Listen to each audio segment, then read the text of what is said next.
Hey, we are back. Thank you for staying tuned in. You're listening to the conversation. My next guest mission is to expand the awareness of how having compassion for ourselves to having compassion for others will not only make our lives happier and more joyful, it will expand the world to a much higher level of joy and happiness.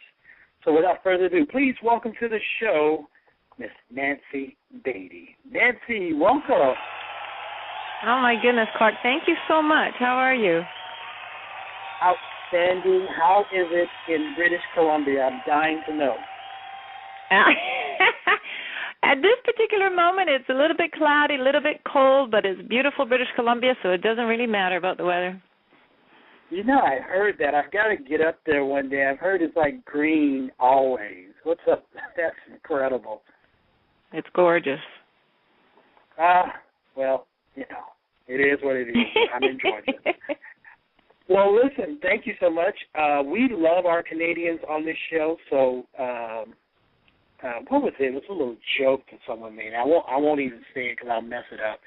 But every time you have a Canadian on, you got to say something, a little cliche word. But moving right on because I can't remember it. You are a speaker, writer. What was it? It's A. We say A. That's it. There we go.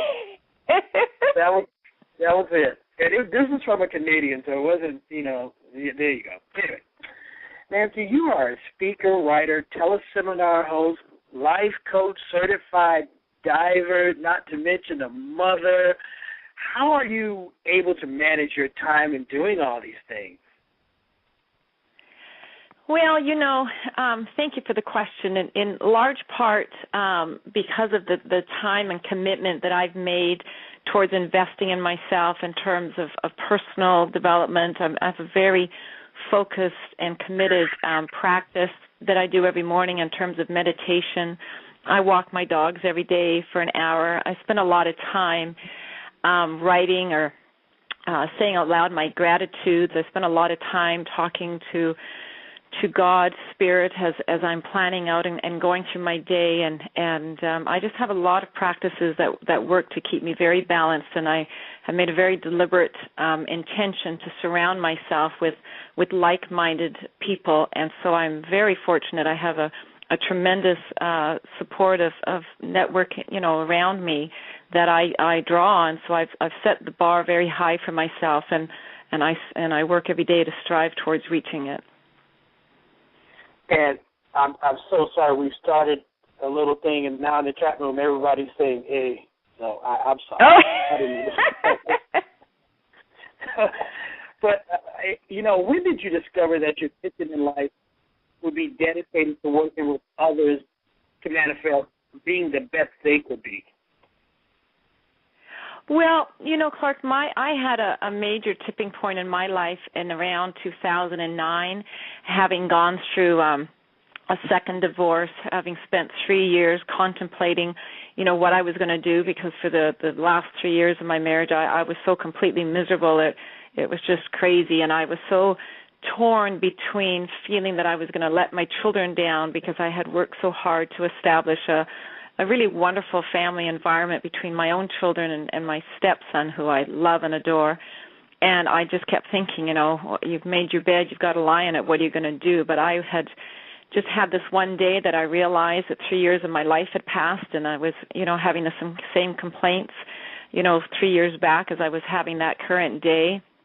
And there were a number of things that occurred in a very short period of time. And then in the midst of all of that, when I finally made a decision that I wasn't going to continue on that path and I was going to make a change, I had a very amazing invitation to attend a gathering of personal development, spiritual thought leaders over the course of a weekend down in San Diego.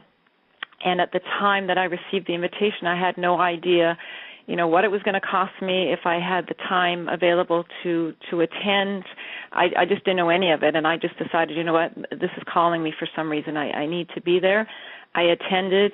The weekend changed my entire life. I made such a commitment And I literally drew a line in the sand and said, from this day forward, I'm not looking back, and I will do anything and everything it takes to change my life. And I was just introduced to some of the most, like I say, fabulous thought and spiritual leaders of our time. And I've always had an interest in personal development since about the age of 16. And I became a sponge, and I started traveling the countryside everywhere I could, as often as I could, to take it all in, and made a commitment to be in that top 3% of people that walk their talk. And if I go to a conference or a meeting or a workshop, or I read a book or listen to an audio, if I learn something, I study it until I know it inside and out, and then I live by that. So